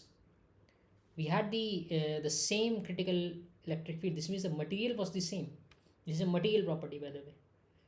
The 30 kilovolts per centimeter is a material property. It's the same for both the problems. What was different was this. Here the sample was longer, 100 microns, and hence you can operate it without hitting the critical electric field up to 300 volts. No problem. That's what you identified, 300 volts. Here, because we have reduced the size to barely 1 micron, 100 times smaller, thus the VSAT, the voltage of saturation, from 300 volts came down to 3 volts. That's what we learn from this. And this is a very peculiar problem because the material, if you're changing the same, earlier we used to have large devices, right? Nowadays we are entering the regime where the devices are 5 nanometers, 7 nanometers, 10 nanometers, and even smaller. This problem is very peculiar there. Hence, a lot of effort goes on to identify those materials and optimizing those materials to make better devices. This is a real life scenario where you see if you reduce the size of the device from 100 micron to 1 micron, for 100 micron device you can keep on increasing the current density. You'll be fine with that. However, when you decrease the size to 1 micron, you see it saturates. This is a problem again, this is a peculiar thing which we'll again revisit when we talk about MOSFETs. In context, the context would be channel length modulation. We'll see that. So just hold on to your queries, and which will be answered much better there. You can still ask, but I'm saying that we answer in much more detail when we come to that. So the story till now was about drift. That means we are applying an electric field externally and the electrons or holes were moving in that semiconductor system. And we measure the current density, and we define mobility, and that drift velocity is directly proportional to applied electric field in the linear region. That is what we call the mobility. Another thing can happen. Again, this is coming due to the fact that we can dope a semiconductor not arbitrary, but to large orders of magnitude. This is depicted again in this problem, in this schematic itself. So on the left side, you have very dense doping. You see, these are the dopants that have been highlighted in the circles here.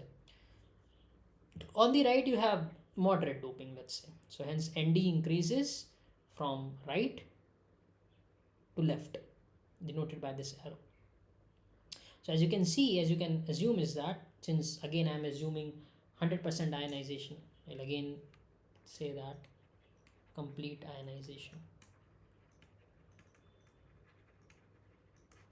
Okay, when you're saying complete ionization, so each of these donors now would have released their electrons, that they have each one electron per donor.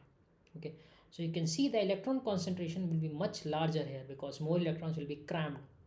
Here the electrons are not so crammed, so think in terms of per unit length, and this is the x direction that I'm talking about. Okay, so what's going to happen? Electron concentration is more here, it's less here. After they have ionized, obviously the donors, they'll tend to move from left to the right.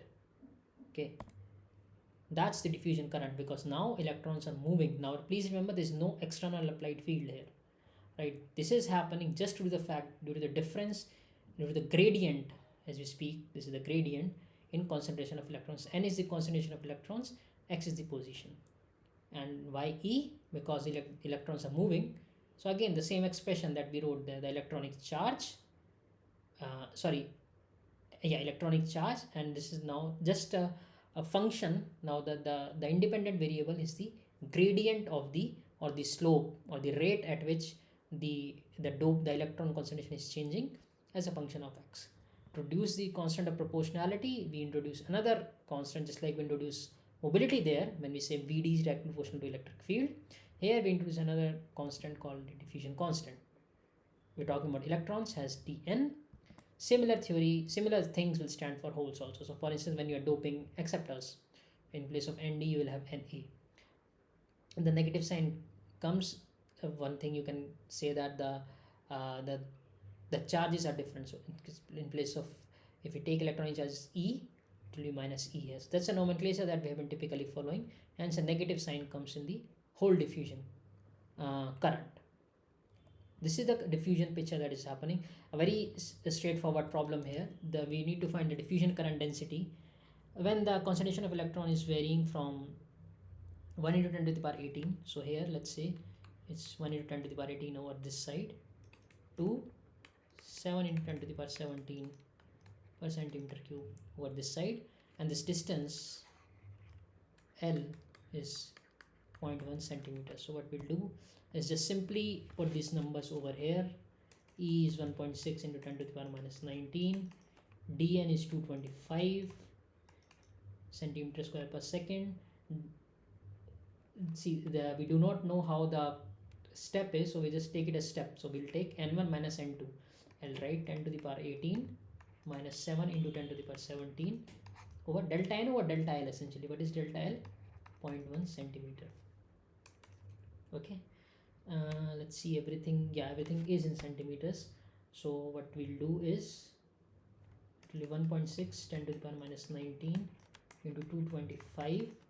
This will be 3 into 10 to the power 17 into 10 of this 0.1. So the answer will come out to be 1.6 times 225, that's 360 times 3, that's 1080. That will be 1080, and minus 19, and this will be 18, 10 to the power minus 1 amps per centimeter square. So 108 amps per centimeter square. This is your answer.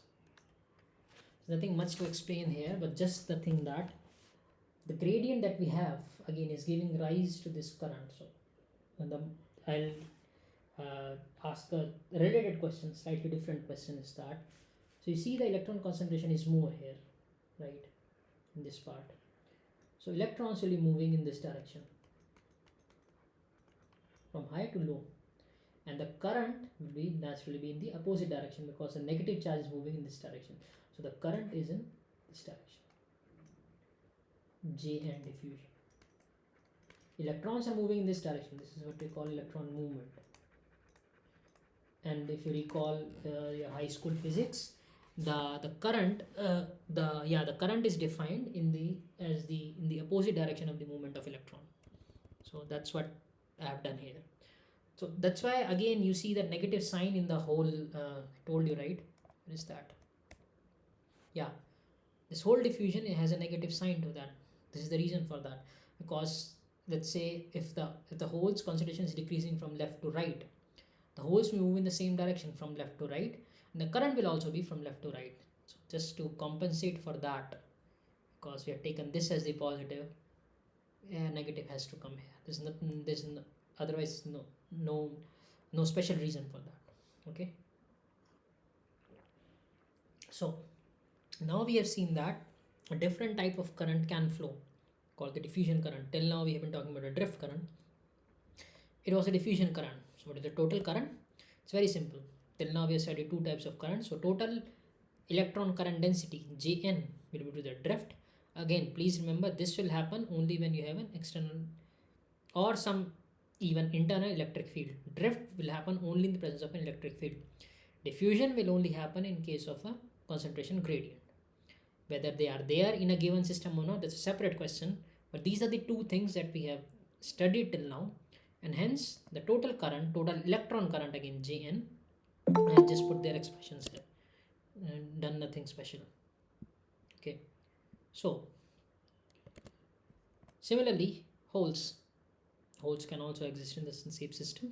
Same expression, the drift current of holes plus the diffusion current of holes plus the total current of holes, and the total current will be Gn plus Jp, electron current plus hole current. So all the signs have been taken care of this. You just have to algebraically add them up. Now, as I told you, till now I talked about the drift and diffusion. And this was in fact one of the people emailed me that I talk about this concept that we are right now in a bit more detail, and I believe we still have around 20 minutes. So yeah, I can devote some time to this as to what is happening in a system where we have drift as well as diffusion. So let me first define the system. So again, this is the same picture that I have from before. Okay, so the electron concentration is more on the left side because there are more donors. Again, assume 100% ionization. On the right, there's the dopant concentration is not so much. You can see the more spaced out.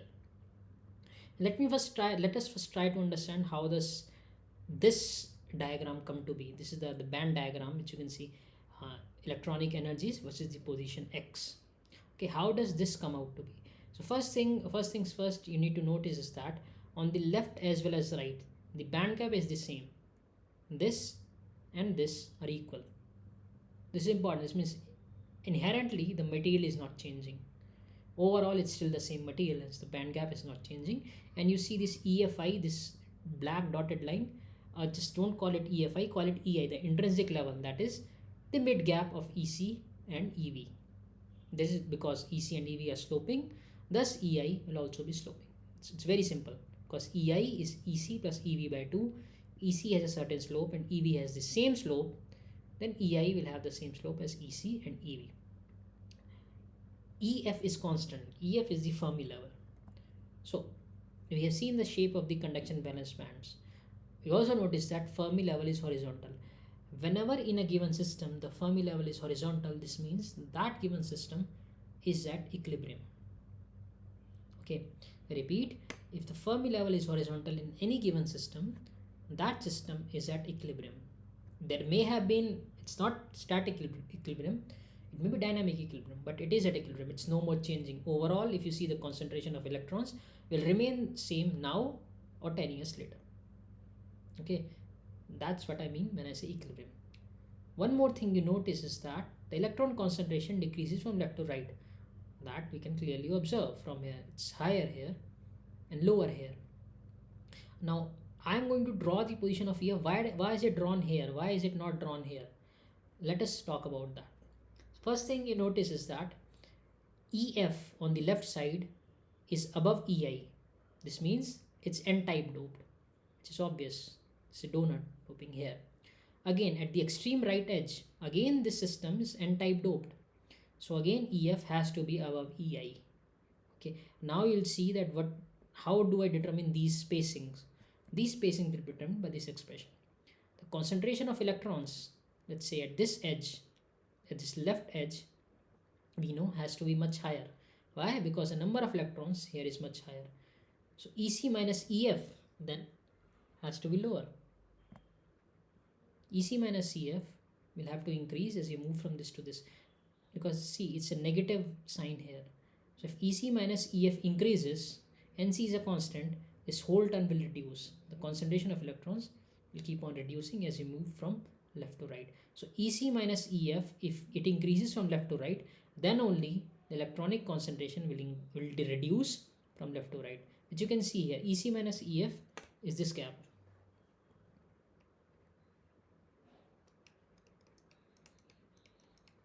And this gap was smaller here, larger here. If this gap increases, this exponential term reduces. NC is a constant and thus electron concentration will keep on reducing. I have already told why EF will still remain above intrinsic level, because this material on the right side is still n-type.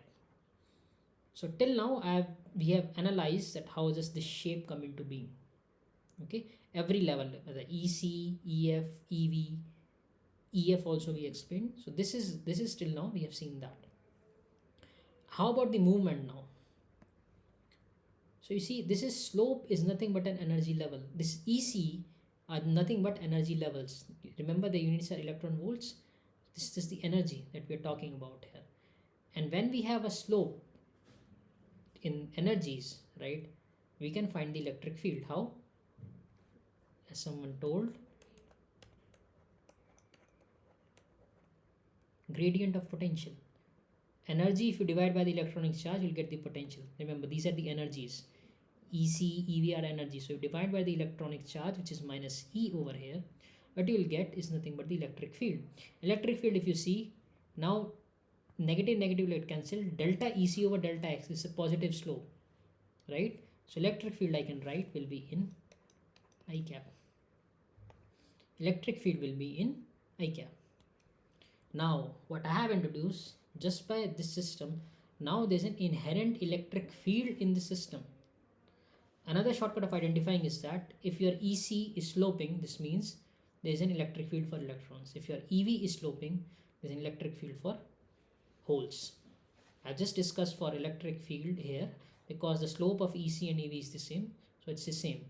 Holes will also feel an electric field, the same electric field denoted by E. In place of EC plus say EV, but then again delta EC upon delta X will be equal to delta EV. Sorry, del EC upon del X will be equal to del EV upon del X. You can see the slopes are the same. Okay, so we have an electric field in the positive I direction. Okay, what will the acceleration of electrons? This is just coming from ma equal to q times E. Force equal to mass into acceleration. Just the mass is effective mass. Again, as I told you, the beauty of effective mass, you can just forget about the quantum mechanics. Just replace m by m effective and use your Newton's second law very easily. What's the mass of charge of electron? Minus E. So E is 1.6. Electric field E is in I cap. M effective is a constant. You will see acceleration, this means is in minus I cap, right? So the electrons are drifting. This is drift in minus I cap direction. This means electrons are moving in this direction, drifting rather. I will not say moving. They're drifting in this direction, and we saw they're diffusing in the right direction. Ultimately, an equilibrium will be reached. Initially, there will be no. Initially, because the electron gradient will be the same everywhere, and the electrons will start to ionize. They'll start their movement from left to right. Correspondingly, ultimately, there will be a field will be set up, given by this expression, which will aid in drifting, and ultimately an equilibrium will be achieved. That's what I meant by this equilibrium. So ultimately, drift and diffusion will balance each other out. So again, just to reiterate, the bottom half of this discussion over in this slide rather over here, what I'm talking about is I'm telling you that how the electrons are drifting. I'm only restricting the electron discussion to electrons. The same is true for holes as well. Just that you say movement of holes in valence band, slope in EV gives rise to an electric field E. It will be delta EV over here. There will be no negative charge because holes are positively charged, right? So there you will see that it will be delta EV plus the sign will be plus, right? And thus you can see a different electric field. For holes it will be negative I, But since holes are positively charged, they'll again move in a similar manner. Again, that's for a different, then you have to doping has to be acceptor type and so on. My point is that analysis will still hold for an hole as well. And this is what is happening when drift and diffusion is happening simultaneously. Okay, it was initiated due to the fact that we have a gradient in the concentration of electrons. Okay, and the way now another way of linking them is like this. So I told you this is the total current, and in equilibrium there'll be no total current. Okay, it has to be zero. So what do I mean by that? Sorry. So what do I mean? You put this expression equal to 0. So what we'll get is Ne mu n electric field equal to minus E dn delta n over delta x. Now how do you find delta n over delta x? It's very simple.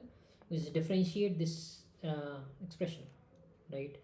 And when you do that, you'll get delta n over delta x equal to, everything else is so nc is a constant, exponential differential of this will be the same term, minus ec minus ef over kt, and then differential of whatever is inside, so that will be 1 over kt negative of delta ec over delta x.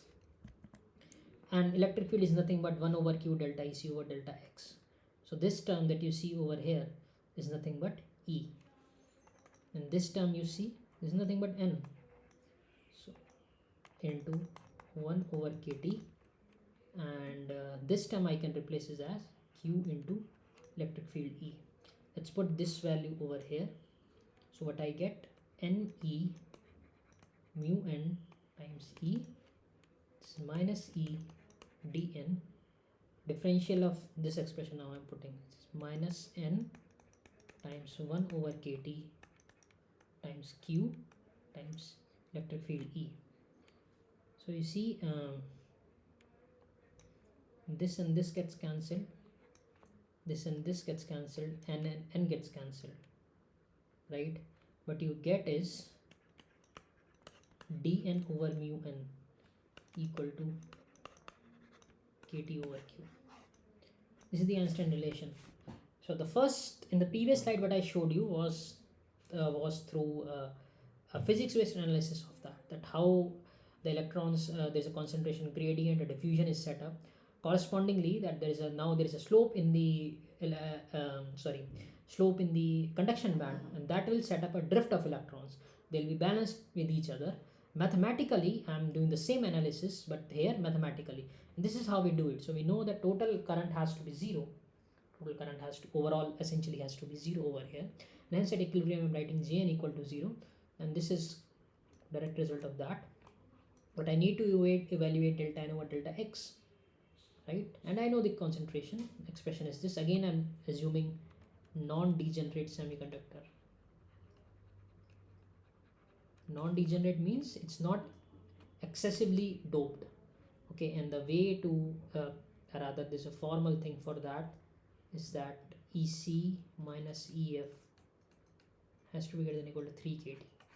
This is the expression that we have for a non-degenerate semiconductor in mathematical terms. That is, it arises again from the fact of the Fermi direct statistics, which we had talked about in the last session. Okay, so you differentiate that, and what you get is this minus n over kt. Q is electronic charge, or rather the magnitude of the electronic charge, 1.6 into 10 to the minus 19 coulombs. E is electric field, because delta EC over delta Lx we saw in a different form in the couple of slides back also. The same thing over here. Replace the value of this differential over here. Everything gets cancelled, and you are left with this expression that d by mu is kt by q. Again, you do this from that dp over mu p is kt over q. This is the Einstein relation or Einstein equation.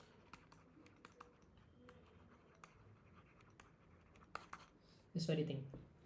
Strangely, it's independent of everything else except for the temperature. K and Q are universal constants.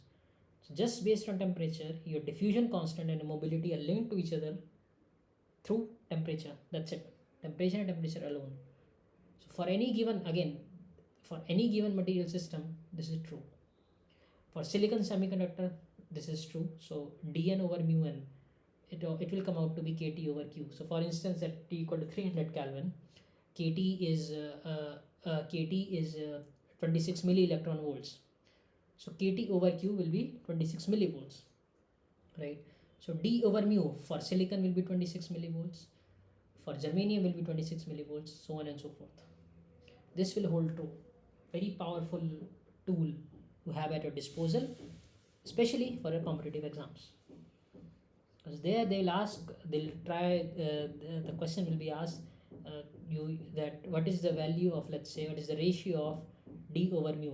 Very simple question. Let's say they ask directly that d over mu, and they give all the parameters. So the current is this much, voltage applied is this much, concentration gradient of electrons is this much. People will try solving this and find the value of d and mu. Ultimately, you know that for a given temperature T, it will be kT by q. Simple answer will be 26 millivolts for room temperature. For other temperatures, you have to figure it out. Okay, very good result to have in your mind, especially for competitive exams, as I said. Okay, now let's put this understanding for some numericals. Okay, we have to find out the diffusion constant of holes. This means dP is what we require to find, and when mu p is given as 400 centimeter square per volt second at a temperature of 300 Kelvin. It's a very straightforward problem. Just use the Einstein d by mu equal to kT by q. So dP will be your mu p times, as I told, kT is 26 MeV, milli electron volts, over E, the electronic charge. This gets cancelled.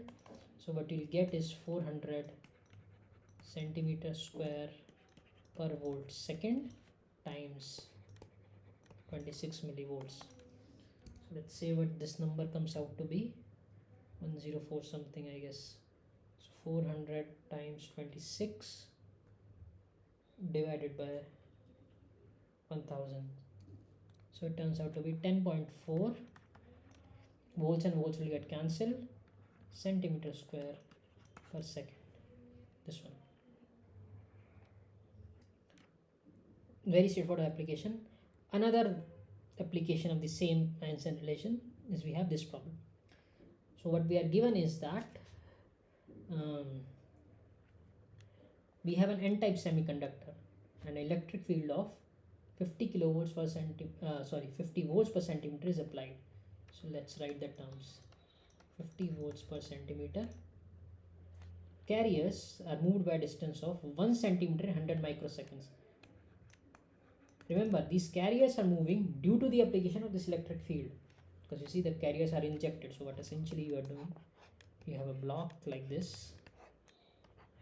This is an n-type, which is given, and you are injecting holes.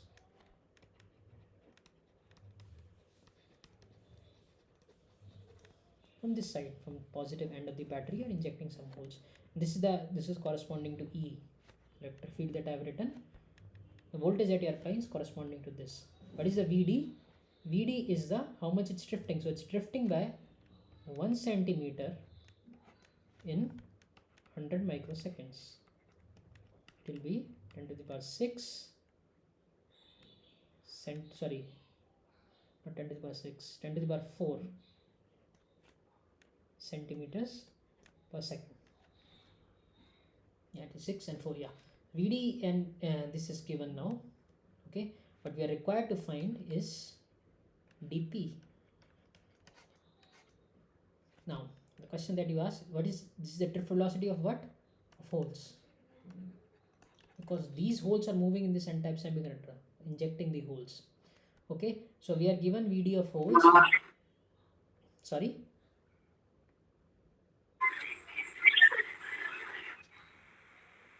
Okay, so we know that, again we assume that we have not crossed the critical electric field, so we'll write VD equal to mu times E. So VD is given as 10 to the power 4 mobility of holes.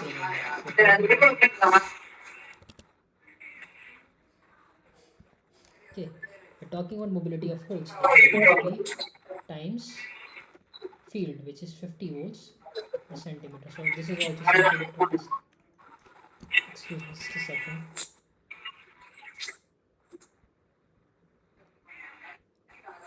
uh,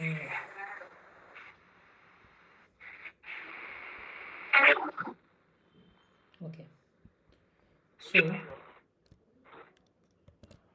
right, so from this we can get the whole mobility for this system will be so 10 to the power 4 over 50 centimeter square per volt second. This will be 200 centimeter square per volt second.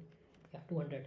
And we have to find dp, so we know the Einstein relation, dp over mu p equal to kt over q. Temperature is 300 kelvins, so from this dp can be directly written as mu p times 26 millivolts. So 200 times 26, this will be centimeter square per second. 26 millivolts, sorry, so 10 to the minus 3. So this is going to be 26 5.2, so 5.2 centimeter square per second. This one. Same thing we did in that, in the last problem, in the previous problem, what was given to us was directly mobility was given, right? And we have to find the diffusion constant. Here that is not given. First we found out the mobility of the holes for this, in this n-type semiconductor when the holes were injected, and then once we found out the mobility of the holes, we used that to find the diffusion constant of the holes in this given system. And again I use at the room temperature, so KT I know is 26 milli electron volts, and using that value over here directly. And yeah, Vd equal to mu E was the thing that we used. Now this is the last problem for today, and yeah, we're just on time. So the question says the change in carrier density of a semiconductor in general is given by change in carrier density. So just to change, what we are talking about is we're talking about with respect to time. Okay, so let's say talk about only about the electron. So we're talking about delta n over delta t. N is the concentration carrier density, because it's usually we express in cm minus 3 per centimeter cube. So we are talking in terms of time, how it's changing. For more, because the professor has talked, I mean, 1 or 2 lectures just based on this concept. I'm just giving a very broad overview as to what is happening. So what is happening? So it's very simple to understand. A very broad picture is like this. So this is, let's say, some I'm interested in finding what's happening in this part.